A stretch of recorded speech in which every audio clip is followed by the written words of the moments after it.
네, 여러분 안녕하세요. 보이는 라디오 외국어의 진행을 맡은 김재준 국쌤입니다. 네, 선생님 오늘은 한번 선생님께서 개인적으로 진행해보고 싶은 주제가 있다고 말씀하셨는데 혹시 어떤 주제인가요? 요즘 국어를 가르치는 사람들이나 또 배우는 입장에서 되게 핫한 문제라고 생각이 드는데 핫한 문제. 굉장히 핫해, 이 문제는. 그리고 어떻게 보면 또 국가적인 차원에서 봐도 너무 간단한 문제는 아니라고 생각해요. 왜냐면 이제 교육은 백년지 대계라고 그러는데 그런 측면에서 이 국어라고 하는 이 과목이 차지하는 비중이 상당히 큰데 그거를 또 적나라하게 보도된 그런 자료가 있거든.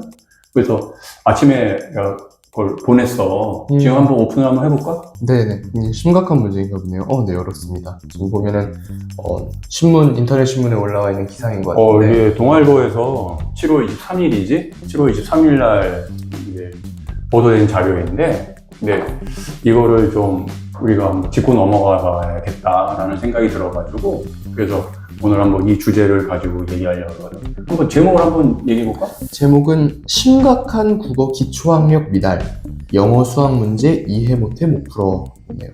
그러니까 쉽게 말해서 국어 기초학력이 너무 떨어지다 보니까 영어 수학 문제도 한국어로 써 있지 않습니까? 그거조차 이해를 하기 힘들어한다. 그리고 또 최근에는 이게 수학 문제 같은 경우는 단순히 수리만 나오는 게 아니라 숫자만 나오는 게 아니라 특히 이제 중학교 과정이나 이런 거 보면은 이제 논술식으로 해가지고 이야기 스토리가 이제 안에 들어가지. 근데 실제로 그거는 이제 외국에서도 많이 사용하는 그런 방식인데 단순히 뭐 덧셈 뺄셈을 구하는 게 아니라 그 이야기를 통해서 이제 그 독서 능력을 갖고 수학 문제도 풀어야 되는. 그러니까 독서 능력이 없으면 아무리 수학을 잘해도 도대체 이게 배가 어디로 가는지. 내가 옛날에 그 수학 문제를 한번 본 적이 있었는데 하늘에서 이제 그 난파선을 찾는 뭐 이런 문제였거든. 되게 재밌는 문제예요. 그런데 그런 게 이제 물론 영어로 되어 있는 문제였는데 그걸 이렇게 보다 보니까 그 말 자체가 정확히 이해를 못하면 각도가 몇 도가 나오는지 이런 걸 우리 해석을 못해. 아무리 내가 수식을 다 알아. 그래서 이제 그런 제목을 달아놨네. 그 다음은 어떤 내용이? 한번 제가 쭉 한번 읽어볼까요? 한번 읽어볼까? 제가 또 고등학교 선생님들이 아나운서를 해라 권유를 오늘 한번 많이 받았던 한 중간 정도까지 한 50%만 한번 네네 알겠습니다. 제가 중간까지 읽어보고 끊겠습니다. 지난해 중3과 고2 학생을 대상으로 실시된 국가수준 학업성 지도평가 결과 10명 중 1명은 국어 수업 내용을 이해하지 못할 정도로 기초학력이 부족한 것으로 나타났다. 특히 고2 학생의 국어 기초학력 미달 비율은 평가가 표본 방식으로 전환된 2017년 이후 가장 높은 수치를 기록했다. 2020년 신종 코로나 바이러스 감염증 확산 시기 중학교에 입학한 고2 학생들이 대면 수업을 제대로 경험하지 못하고 디지털 기기와 영상 매체에 익숙해지며 문해력과 사고력이 저하된 것이 원인으로 지목됐다. 이거랑 함께 중3, 고2 비교한 표가 나와 있고요. 이거는 시청자분들 위해서 띄워드리겠습니다. 그 다음에 한 문단만 더 읽어보겠습니다. 21일 교육부와 한국교육과정평가원이 발표한 2014년 국가수준 학업성취도평가 결과에 따르면 지난해 고2 학생 중 국어 수준이 기초학력에 미달한 학생의 비율은 9.3%로 나타났다. 이는 학업성취도평가가 표본평가로 전환한 2017년 이후 가장 높은 비율이다. 코로나19가 유행한 2020년 이후 매년 국어 기초학력이 미달하는 학생 비율이 증가하고 있다. 지난해 중3 국어 기초학력 미달 비율도 10.1%로 전년보다 높아졌다. 이는 2022년 11.3% 이후 두 번째로 높은 비율이다. 지금 그걸 얘기를 들어보니까 네네. 핵심은 뭐냐면은 코로나19, 코비드 사태 이후에 국어 학력이 계속 저하되고 있다라는 그런 내용이네. 그런 것 같습니다. 그치. 이게 그러니까 계속 이렇게 그 코로나19를 정점으로 해서 계속 이렇게 국어 실력이 쭉쭉쭉쭉 떨어지고 있다. 급속히 하락하고 있다는 얘기죠. 그러니까 그 원인을 지금 찾은 게 비대면 수업이 많아지는 것이 국어 실력하고 연관이 있다 이런 얘기예요. 그런 것 같습니다. 기사의 취지는 그런 것 같아요. 선생님께서는 어떻게 이 의견에 동의하십니까? 동의보다도 일단 그게 팩트니까. 왜냐면 이제 기본 자료가 그렇게 지금 나오고 있으니까. 아니요, 근데 사실 저는 어떻게 생각하냐면 제가 대학교 가서 되게 인상 깊게 배웠던 것 중에 하나지만 상관관계와 인과관계는 다른 거 아니겠습니까? 그러니까 단순하게 코로나19의 이러한 것과 국어 기초학력 미달이 비슷한 모양으로 그려진다 그래서 이게 반드시 인과관계가 그 사이에 있는 건 아니니까. 그렇지. 그러니까 적절한 그 지적인데 그거를 원인을 찾는다라는 거는 지금 사실 이거 원인까지 못 찾는 것 같아. 그러니까 지금 이 기사에 의하면은 그냥 수치상으로 코로나 이후에 학력이 저하되고 있다라는 어떤 수치를 보여주는 거지. 이것 때문에 이게 된다라고 하는 그런 내용은 본인도 밝히기 어렵겠지 뭐. 아, 그렇죠. 그거를 뭐 이런 기자로. 그런 사회적인 현상을 사회적인 현상을 이걸 밝힌다라는 건 사실 간단한 건 아닌데, 근데 이제 이 가르치는 입장에서, 그러니까 나 같은 경우는 내가 이걸 가르치는 입장이잖아. 가르치는 입장에서도 사실 지금 심각하게 느껴지거든. 국어 실력이 얼마나 많이 떨어지는지. 물론 상위 한 5% 정도 되는 학생들은 그 학생들은 실력을 항상 유지를 하고 있어. 코로나니 뭐 코로나가 아니니 전염병이 아무리 온다 손 치더라도 그 상위 한 5% 정도 되는 학생들은 영향을 받질 않거든. 근데 지금 제일 많이 받는 학생들이 내가 보면 전체 학생의 한 70%. 그러니까 70%는 솔직히 얘기를 해서 국어 실력을 내가 믿을 수가 없는 학생이야. 안타까운 얘기지만. 그러니까 고등학교를 다니고 있음에도 불구하고 고등학교 실력을 전혀 갖추지 못한. 그러니까 만약에 고등학교에서 필요로 하는 전체 실력이 한 100이라고, 국어 실력이 한 100이라고 한다면 실질적으로 한 70% 정도 되는 학생들은 내가 체감당하는 건, 물론 다른 분도 뭐 부동의 하시는 분도 계시겠지만 체감상으로 느끼는 거는 한 30점 정도밖에 안 된다고. 심각해. 심각해. 저도 사실 되게 동의하는 부분인데 어떻게 보면 저도 과외를 하고 수업을 해봤지만 해보면서 느끼는 게 정말 기초적인 단어조차 굉장히 헷갈려하는 학생들이 많고 좀 아주 기초적인 논리 구조조차 파악하지 못하는 학생들이. 그러니까 지금 이게 혹시 이거 들으시는 뭐 학부모도 계실 테고 또 어른분들도 계시겠지만 굉장히 심각하게 우리가 생각을 해야 되는 게, 단순히 이게 기사화됐지만 한 30 정도 좀 후하게 준 거야, 나 개인적으로는. 그러니까 마음 같아서는 진짜 한 15점, 20점밖에 안 될 수도 있다라고 나는 생각을 하는데, 그래도 너무 충격을 받을까봐 한 30점 정도라고 얘기를 한 거거든. 물론 고등학교 과정에서 100이라고 하는 수치가 상당히 높은 수준이기 때문에 실제로 1등급이라고 하는 학생들도 내가 보면 한 7, 80 정도만 올라가도 1등급 올라갈 수 있거든. 실력으로만 본다면. 왜냐면 시험은 실력 자체가 완전히 대변하는 게 아니기 때문에. 그런데 그러니까 정말 우리가 완성도를 100이라고 본다면 지금 한 70% 정도 되는 학생들은 30 미만으로 보는 게 나는 맞다라고 보거든. 왜냐면 내가 실제로 느끼는 있으니까. 그리고 이게 이제 등급 같은 경우도 이게 1등급부터 8등급까지 딱 정해졌을 때 사실은 내가 뭐 6등급이라고 해가지고 그게 실제 그 6이라는 숫자를 의미하는 게 아니거든.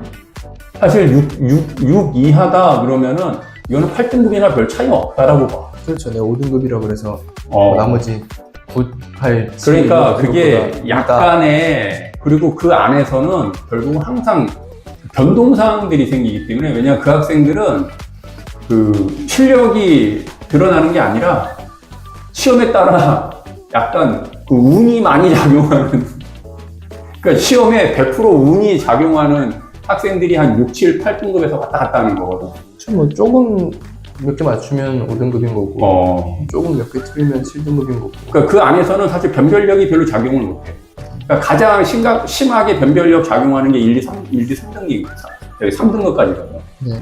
그래서 이거 굉장히 좀 심각한 문제라고 생각하는데, 인과관계를 지금 따져보는 것도 사실은 중요한데, 일단은 한번 내용을 더 한번 파악해보는 것도 좋을 것 같아요. 네, 좀 더 밑으로 내려볼까요? 그래서 그 얘기를 했고, 그 이후에 보면은 학업성 지도 평가는 학생들의 학업성취 현황을 분석하기 위해 중3과 고2 학생 중 일부를 표본으로 정해 매년 실시한다. 지난해는 중3과 고2 학생 중 27,006명을 대상으로 시행됐다. 4단계 성취 수준 중 가장 낮은 기초학력 비달 1수준은 교육과정을 이해하는 데 많은 노력이 필요하다는 의미로 교육과정의 20% 정도를 이해하는 수준으로 통용됐다. 지금 좀 다시 그래프를 보시면 알겠지만 원래 이제 기초학력 미달 비율 중3, 고1이 원래 한 2.6%, 5% 정도로 낮았다가 거의 10%에 육박하는 수준으로 굉장히 많이 상승하는 모습. 그러니까 10명 중에 1명은 이거는 좀 답이 안 나온다 이런 얘기지. 수업을 거의 이해하지 못하고 있다. 이제 10명 중에 한 명은 아예 네. 그러니까 우리 말을 얘기하는데도 뭔 소리지? 이게 외국어 이상으로 들리는 거야. 그러니까 포린 랭귀지가 돼버리는 거야, 우리 말이. 자, 진짜 이거 심각하거든. 10명 중에 한 명은 선생님이 국어로, 그러니까 한국말로 모국어, 우리 모국어인 한국어로 얘기를 하고 있는데 그게 완전히 리스닝이 안 되는 거야. LC가 안 된다고. 리스닝 컴프레hen션이 안 되는 이런 안타까운 상황이 벌어지고 있어요. 더 진행해 보겠습니다. 국어 과목에서 기초학력 수준에 미달하는 학생 비율이 늘어난 것은 2020년 중학교에 입학한 지난해 고2 학생들이 코로나19를 거치며 학교 수업을 제대로 듣지 못했기 때문인 것으로 분석됐다. 감염 예방을 위해 비대면 수업으로 전환되면서 학생들이 책과 교과서를 읽을 시간이 줄어들고 휴대전화 등 디지털 기기와 영상 매체에 익숙해지면서 문해력과 사고력이 저하됐다는 것이다. 서울의 한 고교 교사는 국어 과목을 이해하기 위해서는 책을 읽고 여러 사람과 상호작용하며 문맥을 이해하는 과정이 필요한데 코로나19로 대면 수업과 대화가 단절된 것이 영향을 미쳤다라고 설명했다. 학교 수업의 디지털 콘텐츠 활용을 강화하는 흐름도 국어 성취도와 문해력에 악영향을 끼친다는 우려도 나온다. 지방의 한 고교 교사는 예를 들어 훈민정음을 공부할 때 과거에는 학생들이 직접 쓰거나 외우며 이해하는 과정을 거쳤는데 요즘은 유튜브 영상으로 수업을 대체하는 경우도 있어 스스로 생각할 기회가 사라진다고 말했다. 여기까지는 보겠습니다. 지금 여기까지 보면은 두 가지 정도를 지적하고 있는 것 같은데 첫 번째는 왜 코로나19가 이러한 국어 성취도에 영향을 미쳤느냐? 첫 번째는 대면 수업 기회가 없어지면서 대화가 사라졌다. 굉장히 동의하는 부분은 국어가 꼭 쓰고 읽는 것만 해당하는 게 아니라 정상적인 대화도 국어의 일부라고 보는데 그거를 할 기회가 없어졌기 때문에 애들이 좀 문맥을 이해한다든지 이런 능력이 많이 결여가 되는 것 같고 두 번째로 사실 좀 두 번째로 훨씬 더 크게 보죠. 디지털 기기와 영상 매체 어디로 제가 친구랑 얘기를 하면서 좀 얘기를 했었는데 워낙 진짜 요새 책 읽는 사람을 제가 거의 못 봤습니다.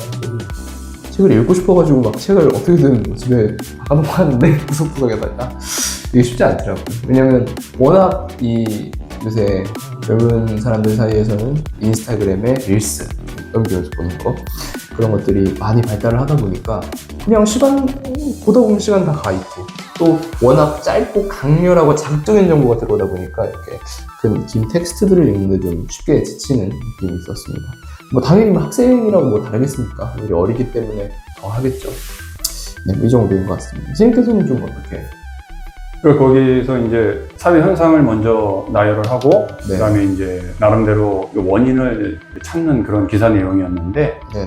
그런데 어쨌든 지금 이 환경이 급박하게 돌아가다 보니까 더군다나 지금 더 대단한 거는 앞으로 또 1, 2년 사이에 AI의 급속한 발전으로 인해서 아마 교육 환경이라든지 모든 어떤 디지털 환경이 또 거의 아주 정말 혁신적으로 바뀔 거라고 보이거든. 근데 그 혁신이라는 말이 되게 좋은 말이긴 한데 하지만 학생들의 어떤 문해력 향상에 있어서는 오히려 퇴보를 가지고 있는 것이 아닌가. 그러니까 AI의 발전이나 디지털 기기의 어떤 발달 그리고 인터넷 환경의 어떤 보편화 이런 것들이 결국은 학생들의 문해력 저하에 직접적으로 영향을 미치고 있다라는 거는 그건 아마 누구도 어떤 거부할 수 없는 사실이라는 생각이 들어.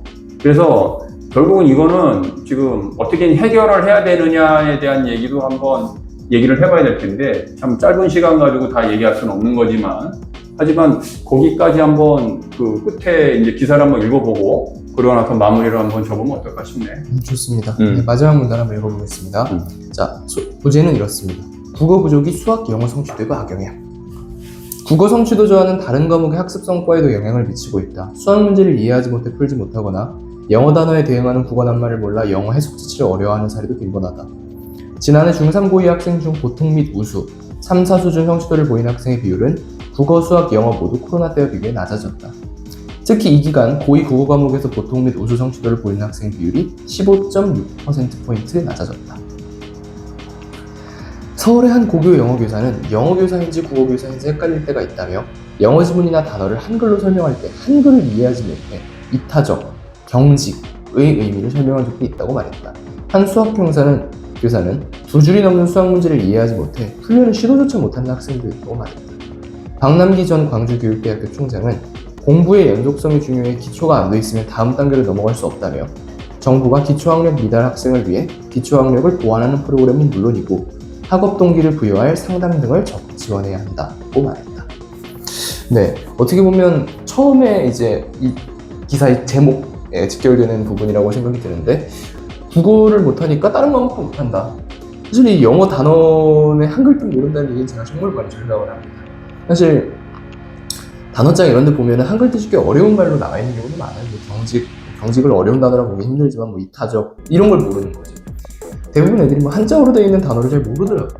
뭐 환원하다 이런 말도 모르고 그 다음에 분배하다 정확히 무슨 뜻인지. 결론적으로 애초에 국어가 돼 있다는 상태에서 다른 과목들을 지금 설명을 하고 있는 거기 때문에 근본 자체가 국어라는 게 마더텅이잖아요, 저희의 이제 모국어인데 이거 자체가 결여되어 있는 상황에서는 다른 것들을 함께 해나가는 게 굉장히 어려워지겠죠. 수학도 마찬가지고. 일단 국어가 무너지면 다른 과목이 일어설 거라고 생각하는 게 이게 넌센스야. 그렇죠. 왜냐면 우리 말 자체가 자기가 이해가 안 되는데, 왜냐면은 뭐 수학도 결국은 우리 말을 통해서 이해를 해야 되고 영어도 우리 말을 통해서 이해를 해야 되고 영어가 마더텅이 아닌 이상에는 다 우리 말을 가지고서는 뭐 역사, 사회, 문화, 예술, 과학, 기술 모든 분야를 우리 말로 이해를 해야 되는데 우리 말이 이해가 안 되는데 뭐 이거는 공부할 수가 없는 거지. 그래서 마지막 아마 어느 교수분이 이제 그런 말씀을 하셨지만 이거 공부라는 거는 결국은 계단이거든. 그러니까 스텝이란 말이야. 원 스텝에서 4 스텝으로 이게 갈 수가 없는 거라고. 그러니까 하나의 계단을 밟지 않으면은 5계단을 네가 한꺼번에 못 오르는 거거든. 그래서 사실 내가 오늘 그 얘기를 좀 하고 싶었던 건데, 우리가 처음에 혹시 기억나는지 모르겠어. 우리가 왜 국어, 그러니까 why, 왜 우리가 국어를 해야 되느냐에 대해서 첫 편을 찍을 때 내가 거기서 강조했던 게, 그거를 이제 보신 학부모님들이 이제 나한테 그 피드백을 좀 주신 게, 그거를 좀 진작에 알았으면 좋을 뻔했다라는 얘기를 하거든. 내가 그때 강조한 게 뭐냐면, 결국은 하나의 어휘를 이렇게 곰곰이 생각하는 그런 연습들을 나는 지금부터 해야 된다라고 봐. 그러니까 국어를 일단 긴 문장을 읽어 나가는 것도 중요하지만, 최근에 그 7월달 모의고사에 그 담보라는 말이 나와서, 담보 잡다. 담보. 그래서 뭐 담보를 뭐 하다, 뭐 담보. 근데 담보라는 말을 내가 막상 학생한테 담보가 무슨 말이니? 근데 사실 그거 설명하기가 굉장히 어려운 말이야. 그렇죠. 만약 담보 우리가 다 알아. 근데 담보라는 말을 딱 하니까 담보를 보통 이제 뭐 담보한다, 담보? 근데 과연 담보라는 말이 뭘까? 근데 그거를 내가 이렇게 설명할 수가 없으면 실제로 담보라는 말이 이렇게 나왔을 때 어렴풋이 내가 기억은 하지만 어떤 개념인지는 알지만 그게 정확하게 이해가 안 될 경우에는 좀 이게 헷갈릴 수 있어. 사실 영어도 이게 공부를 많이 하다 보면 영어 어떤 하나의 단어가 뭔가 이런 뜻인 것 같은데 문장 안에서, 근데 정확하게 그 개념이 떠오르지 않으면 문장이 해석이 안 되거든. 그러니까 담보라고 하는 거는 그 담이라고 하는 게 맞는다, 맡긴다, 맡아둔다는 뜻이죠. 맞는다. 그러니까 보는 게 보증한다. 그러니까 내가 그냥 보증하는 게 아니라 뭔가를 맡아서 내가 보증한다라는 개념이야. 그러니까 내가 담보한다 이거는 뭔가 여기 내가 뭔가 물증이 있든지 맡아둬야 된다. 뭔가 이렇게 맡을 수 있는 뭔가 이런 확증할 수 있는, 보증할 수 있는 뭔가 그런 게 있는 거야. 그런 상태에서 담보. 그러면은 훨씬 더 어때? 이해가 빠르죠. 빠르고 문장 안에서, 그리고 이해하기도 편하고 내가 그 말을 사용할 때도 정확하게 사용할 수 있는 거거든. 그러니까 나는 지금 이제 그 국어를 처음 배우는 학생들, 특히 중학교 1, 2학년 학생들한테 정말 강조하고 싶은 게, 자꾸 이렇게 긴 거를 많이 하려고 하지 말고 단어 하나를 정확하게 좀 이해하는 연습을 좀 했으면 좋겠고, 그리고 이제 나중에 오늘 원래 또 이제 다른 제목 하나는 이 제목을 그냥 뿜으로 한번 얘기를 해보려고 했거든. 그러니까 뭐 어느 때는 뿜을 앞에 있는 말과 띄었어야 되고 어느 때는 같이 붙였어야 되는데 그게 왜 그런가? 차이는 무엇인가? 그 차이는 무엇인가? 그건 우리 다음 시간에 한번 얘기해보자. 그래서 사실 국어 학력 저하 문제는 이게 굉장히 심각한 문제인데 나는 다시 기본으로 돌아가서 어휘 하나하나 생각하는 그런 연습을 하고 그리고 문장 하나하나를 생각하는 연습을 지금 우리 그 아이들이, 그 학생들이 그 연습을 해 나가야 된다라고 보고 선생님들도 역시 힘드시겠지만 그 어휘 하나, 문장 하나를 정확하게 이해를 시키는 연습을 할 수밖에 없어. 적어도 이제 그 수많은 학생들이 아직 지금 헤매고 있기 때문에 그래서 많은 시간과 노력이 필요할 것 같아. 이걸 회복하기 위해. 알겠습니다. 네, 오늘은 한 가지 동아일보에서 나온 이제 국어 교육 성취도가 떨어지고 있다라는 기사를 주제로 함께 의견을 얘기해보고 개선 방안을 찾아가는 시간을 가졌습니다. 네, 앞으로도 이렇게 기사 같은 거 활용할 시간을 좀 늘리면은 그래서 사실 우리 이 외국어라고 하는 이 채널 자체가 네, 이런 부분들을 해결하고 뭔가 도움이 될 수 있는 사실 그런 목적으로 생긴 거 아니겠어요? 그래서 참 우리 앞으로 할 몫이 큰 것 같아요. 오늘 방송은 여기서 마무리하도록 하겠습니다. 시청해주신 여러분 모두 감사합니다.